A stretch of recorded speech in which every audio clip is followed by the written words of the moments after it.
ವಿದ್ಯಾರ್ಥಿಗಳ ಗಣಿತ ಮಾಡ್ರಿ ಇದನ್ನು. ಇದರಲ್ಲಿ ಮೆಂಟಲ್ ಎಬಿಲಿಟಿ ಅದ. ಹೆಂಗದ ಅಂದ್ರೆ ಆಯ್ತಾಕಾರದ ಅನುಪಾತ ಕೊಟ್ಟಾನ, ಆಮೇಲೆ ಬೆಲೆ ಕೊಟ್ಟಾನ. ಬೆಲೆ ಕೊಟ್ಟಾಗ ಅದನ್ನು ಹೆಂಗೆ ಮಾಡಬೇಕು ಅನ್ನೋದ್ರ ಬಗ್ಗೆ ನಾನು ತಿಳಿಸಿ ಹೇಳ್ತಾನೆ. ಎಲ್ಲರೂ ಲಕ್ಷ ಕೊಟ್ಟು ನೋಡ್ರಿ. ಒಂದು ಆಯತಾಕಾರದ ಹುಲ್ಲು ಮೈದಾನದ ಉದ್ದ ಮತ್ತು ಅಗಲಗಳ ಅನುಪಾತ. ಉದ್ದ 5, ಅಗಲ 3 ಅನುಪಾತ ಒಂದು ಪ್ರಮಾಣದಾಗದ. ಆ ಹುಲ್ಲು ಮೈದಾನದ ಪ್ರತಿ ಮೀಟರ್ಗೆ 2 ರೂಪಾಯಿನಂತೆ 640 ರೂಪಾಯಿಗೆ ಕೊಂಡ. 2 ರೂಪಾಯಿಗೆ 1 ಮೀಟರ್ ಉದ್ದ. ಅದರ ಅಳತೆ ಎಷ್ಟದ ಅಂದ್ರೆ ಅಗಲ ಒಂದು 5, ಉದ್ದ 5, ಅಗಲ 3 ಹಿಂಗ ಆಕಾರ ಅನುಪಾತದ ಮೇಲೆ ಅದ. ಹಿಂಗೆ 5 ಹಿಂಗೆ 3 ಆದ್ರೆ 8 ಆಯ್ತು. ಮತ್ತು ಈ ಕಡೆ 3 ಈ ಕಡೆ 5 ಆದ್ರೆ ಅದು 8 ಆಯ್ತು. 8 8 16. ಒಂದು 16 ಮೀಟರ್ ಸುತ್ತ ಹಾಕಿದಂಗೆ ಆಗ್ತದೆ. ಅನುಪಾತದ ಪ್ರಮಾಣಗಳು. ಈಗ ಮೊದಲ ಆಯತಾಕಾರದ ಮೈದಾನದ ಒಟ್ಟು ಸುತ್ತ ಎಷ್ಟಾಗ್ತದ, ಅದರ ಉದ್ದ ಎಷ್ಟದ ಅನ್ನೋ ತಕ್ಕೋಬೇಕಾದ್ರೆ ನಾವು ಮೊದಲ ಹಣಕ್ಕೆ ಭಾಗಿಸ್ಬೇಕು. ಹೆಂಗೆ? 2 ರೂಪಾಯಿಗೆ 1 ಮೀಟರ್, 2 ರೂಪಾಯಿಗೆ ಬರೋಬ್ಬರಿ 1 ಮೀಟರ್, 2 ರೂಪಾಯಿಗೆ 1 ಮೀಟರ್. ಆಮೇಲೆ 640 ರೂಪಾಯಿಗೆ ಎಷ್ಟು ಮೀಟರ್? 640 ರೂಪಾಯಿಗೆ ಎಷ್ಟು ಮೀಟರ್? 640 ಗುಂಡ್ಲೆ 1 divided by 2. 2 ಒಂದಲೇ 2 ಮೂರಲೇ 6, 2 ಎರಡಲೇ 0 ಬರೋಬ್ಬರಿ ಎಷ್ಟಾಯ್ತು? 320 ಮೀಟರ್ ಉದ್ದ. ಅಂದ್ರೆ ಸುತ್ತಳತೆ ಆದಂಗಾಯ್ತು. 320 ಮೀಟರ್ ಸುತ್ತಳತೆ ಆದಂಗಾಯ್ತು. ಇದರ ಅನುಪಾತ ಹೆಂಗದ ಅಂದ್ರೆ 5 ಉದ್ದ ಇರ್ತಾರ, 3 ಅಗಲ ಇರ್ತದ. ಅನುಪಾತದ ಮೊತ್ತ ತಕ್ಕೋಬೇಕು ಮೊದಲು. ಈ ಅನುಪಾತದ ಮೊತ್ತನ ಮೊದಲು ತಕ್ಕೋರಿ. ತಿಳಿತಲ್ಲ? ಅನುಪಾತದ ಪರಿಮಿತಿ ಬರೋಬ್ಬರಿ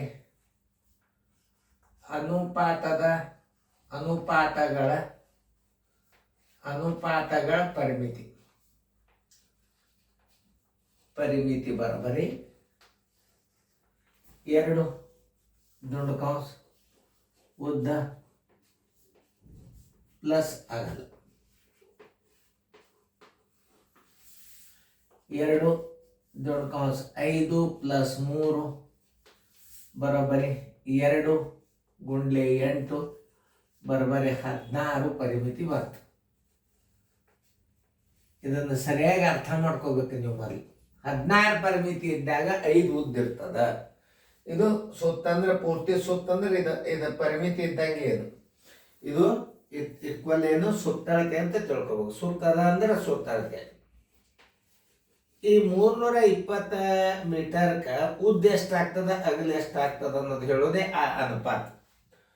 16 ಅನುಪಾತ ಬರೋಬ್ಬರಿ 16 ಅನುಪಾತ ಬರೋಬ್ಬರಿ ಅಥವಾ ಅನುಪಾತದ ಪರಿಮಿತಿ. 16 ಪರಿಮಿತಿ ಅಂತ ಬರ್ಕೊಂಡ್ಬಿಡ್ರಿ. ಅನುಪಾತದ ಪರಿಮಿತಿ 16 ಪರಿಮಿತಿ ಇದ್ದಾಗ 16 ಸುತ್ತಳತೆ 5 ಉದ್ದ. ಆಮೇಲೆ 320 ಸುತ್ತಳತೆ ಇದ್ದಾಗ ಎಷ್ಟು ಉದ್ದ? 320 ಗುಂಡೆ 5 ಸರಾಸರಿ 16. 16 ಒಂದಲೇ 16 20 25 ಏನಾಯ್ತು? 100 ಆಯ್ತು. ಉದ್ದ ಎಷ್ಟಾಯ್ತು? 100 ಮೀಟರ್ ಆಯ್ತು.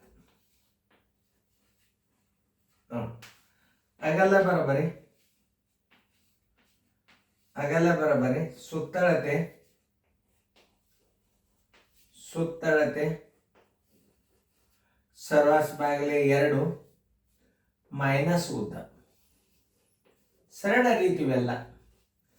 ಸುತ್ತಳತೆ ಎಷ್ಟದ? 320 ಅದ. ಅದನ್ನು 2ರಲ್ಲೇ ಭಾಗಿಸ್ರಿ. ಎಷ್ಟು ಬರ್ತದೆ? 2 ಒಂದಲ್ಲಿ 2 160 ಮೈನಸ್ 100 ಬರೋಬ್ಬರಿ 160 ಮೈನಸ್ 100 ಈಜ್ವಲ್ ಟು 60 ಏನಾಯ್ತು ಅಗಲ. ವಿಸ್ತೀರ್ಣ ಉದ್ದ ಎಷ್ಟಾಯ್ತು 100 ಆಯ್ತು. ಉದ್ದ 100 ಮೀಟರ್ ಬಂತು. ಅಗಲ ಎಷ್ಟು ಬಂತು 160 ಈ 100 ಕಳಿಬೇಕು. ಇದ್ರದ್ದು 160 ಬಂತು. ಇದ್ರಾಗ ಒಂದು ಉದ್ದ ಒಂದು ಅಗಲ ಇರ್ತದ 160. ಏನು ಅಗಲದಾಗ ಏನಿರ್ತದ ಸುತ್ತಳತೆಗೆ ನೀವು 2ರಿಂದ ಭಾಗಿಸಿರಿ ಏನು ಬರ್ತದ, ಒಂದು ಉದ್ದ ಒಂದು ಅಗಲ ಇರ್ತದೆ. ಅದ್ರಾಗ 100 ಕಳೆದಾಗ 60 ಬಂತು. ಉದ್ದ ಎಷ್ಟಾಯ್ತು ವಿಸ್ತೀರ್ಣ ಬರೋಬರಿ ಉದ್ದ ಗುಂಡ್ಲೆ ಆಗಲ್ಲ. ಉದ್ದ ಗುಂಡ್ಲೆ ಆಗಲ್ಲ. ಉದ್ದ ಎಷ್ಟದ 100 ಅದ. ಆಗಲ್ಲ 60 ಆಯ್ತು. ಈಜ್ವಲ್ ಟು ಎಷ್ಟಾಯ್ತು 6000 ವಿಸ್ತೀರ್ಣ. 6000 ವಿಸ್ತೀರ್ಣ ಬಂತೀವಿ. ಅದನ್ನು ಸ್ವಚ್ಛ ಮಾಡ್ಲಿಕ್ಕೆ ಎಷ್ಟದ ರೇಟ್ ನೋಡ್ರಿ. ಚದರ ಮೀಟರ್, 1 ಚದರ ಮೀಟರ್ 10 ರೂಪಾಯಿ ಅದ ಅಂತಂದ್ರೆ ಖರ್ಚು ಬರೋಬರಿ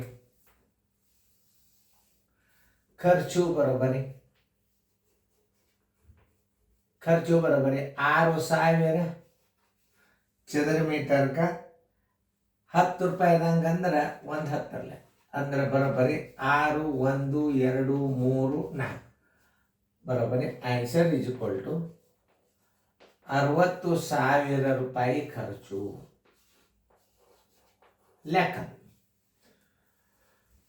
ಇನ್ನೊಂದ್ಸಲ ತಿಳಿಸಿ ಹೇಳ್ತಾನೆ ಎಲ್ಲರೂ ನೋಡ್ರಿ. ಈಗ ನಿಮಗೆ ಯಾವಾಗಲಾದ್ರೂ ಅನುಪಾತದ ಮೇಲೆ ಹೆಂಗೆ ಕೊಟ್ಟಿರ್ತಾನೆ ಇಂಥವೆಲ್ಲ ಥಿಂಕಿಂಗ್ ಪವರ್ ಮ್ಯಾಥ್ಸ್. ಇವೆಲ್ಲ ಯಾವುದೇ ಒಂದು ಗಣಿತಗಳು ವಿಚಾರ ಮಾಡಿ ಮಾಡಬೇಕು. ಹೆಂಗೆ ಕೊಟ್ಟದ್ ನೋಡ್ರಿ. ಒಂದು ಆಯತಾಕಾರದ ಹುಲ್ಲು ಮೈದಾನದ ಉದ್ದ ಮತ್ತು ಅಗಲ ಅನುಪಾತ 5:3 ಇದೆ. ಆ ಹುಲ್ಲು ಮೈದಾನವನ್ನು ಪ್ರತಿ ಮೀಟರ್ಗೆ 2 ರೂಪಾಯಿದಂತೆ 640 ರೂಪಾಯಿಗೆ ಕೊಂಡನು. ಅದನ್ನು ಅಭಿವೃದ್ಧಿಪಡಿಸಲು 1 ಚದರ ಮೀಟರಿಗೆ 10 ರೂಪಾಯಿದಂತೆ ಖರ್ಚು ತಗಲಿದರೆ ಆ ಹುಲ್ಲು ಮೈದಾನವನ್ನು ಅಭಿವೃದ್ಧಿಪಡಿಸಲು ತಗಲುವ ಒಟ್ಟು ಖರ್ಚು. ವಿಸ್ತೀರ್ಣ ತೆಗಿ ಅಂತ ಹೇಳೇ ಇಲ್ಲ. ಏನು ಮಾಡ್ಯಾನ ರೂಪಾಯಿದೊಳಗೆ ಉದ್ದಳತೆ ತೋರ್ಸಾನ. 2 ರೂಪಾಯಿಗೆ 1 ಮೀಟ್ರ್ ಎಷ್ಟು 640ಕ್ಕೆ ಎಷ್ಟು ಮೀಟ್ರ್ ಆಯ್ತು. ಅನುಪಾತ ಹೆಂಗೆ ಕೊಟ್ಟಾನ 5 ಉದ್ದಿರ್ತಾರೆ 3 ಅಗಲ ಇರ್ತದ. 5 1 3 8 8 ಇಲ್ಲ 16 ಪರಿಮಿತಿ ಇದ್ದಾಗ 5 ಉದ್ದಿರ್ತದ. ಇದು ಪರಿಮಿತಿ. ಇದನ್ನು ನೀವು ತಿಳ್ಕೊಬೇಕು ಪರಿಮಿತಿನೇ ಅಂತ. ಯಾಕಂದ್ರೆ ಮೀಟ್ರ್ ಬಂತಲ್ಲ. ಈಗ ಎಷ್ಟು ಬಂತು ಈಗ 320 ಮೀಟ್ರ್ ಬಂತು. ಉದ್ದ ಎಷ್ಟದನೋ ಅಗಲ ಎಷ್ಟದನೋ ಕಂಡು ಹಿಡಿಬೇಕಾದದ್ದು ಅನುಪಾತಗಳ ಪರಿಮಿತಿ ತಕ್ಕೋಬೇಕು. ಇವೆಲ್ಲ ಥಿಂಕಿಂಗ್. ಎಂತೆಂಥ ಬ್ಯಾಂಕಿನ ಪರೀಕ್ಷೆಗೆ ಸಹಿತ ಈ ಗಣಿತಗಳು ಕೇಳ್ತಿರ್ತಾರೆ. ನಾ ಹೇಳಿನಲ್ಲ ಇದನ್ನು ಕೋಚಿಂಗ್ ತೊಗೊಂಡಾಗ ನವೋದಯ ಸೈನಿಕ್ ಸ್ಕೂಲ್ ಅವಶ್ಯಕತೆನೇ ಇಲ್ಲ.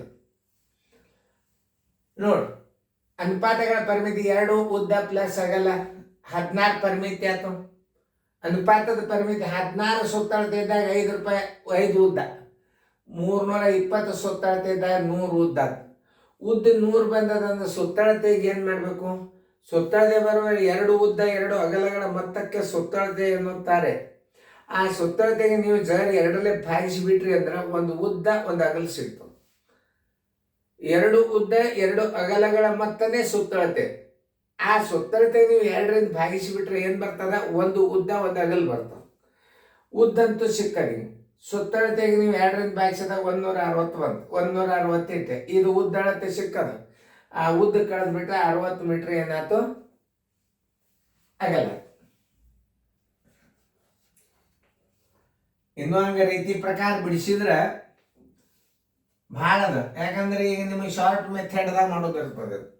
160 ಏನಾಯ್ತು 1 ಉದ್ದ ಮತ್ತು ಅಗಲಗಳ ಮೊತ್ತ ಅಥವಾ ಅದರ ಉದ್ದ ಕಳೆದ್ರೆ 60 ಮೀಟ್ರ್ ಏನು ಬಂದ್ಬಿಡ್ತು ಅಗಲ ಬಂದ್ಬಿಡ್ತು. ಅಗಲ ವಿಸ್ತೀರ್ಣ ಬರಬರಿ ಉದ್ದ ಗುಂಡ್ಲೆ ಅಗಲ 100 ಗುಂಡ್ಲೆ 60 6000 ಚದರ ಮೀಟರ್ ಆಯ್ತು. ಇಲ್ಲಿ ಚದರ ಮೀಟರ್ದಾಗ ಬೆಲೆ ಕೊಟ್ಟಾನ ಅಂತಂದ್ರೆ ನೀವು ಆ ಭುಜಗಳ ಅಳತೆಗಳನ್ನು ಕಂಡು ಹಿಡಿದು ವಿಸ್ತೀರ್ಣ ಕಂಡು ಹಿಡಿಯಿರಿ ಅಂತ ಹೇಳೋದ್ರ ಬದಲಾಗಿ 1 ಚದರ ಮೀಟರ್ಗೆ 10 ರೂಪಾಯಿದಂಗೆ ಖರ್ಚು ಬರ್ತದ. ಚದರಮಾನ ಅಂದ್ರೆ ಏನು ವಿಸ್ತೀರ್ಣ. ನೀವು ವಿಸ್ತೀರ್ಣ ತಗೋಬೇಕು. ನೋಡ್ರಿ ವಿಸ್ತೀರ್ಣ ಬರಬರಿ ಉದ್ದ ಗುಂಡ್ಲೆ ಆಗಲ್ಲ 100 ಉದ್ದ ಆಗಲ್ಲ 60 6000 ಚದರ ಮೀಟರ್ ಆಗ್ತದೆ ಜಾಗ. 6,000 ಚದರ ಮೀಟ್ರ್, 1 ಚದರ ಮೀಟ್ರಿಗೆ 10 ರೂಪಾಯಿ.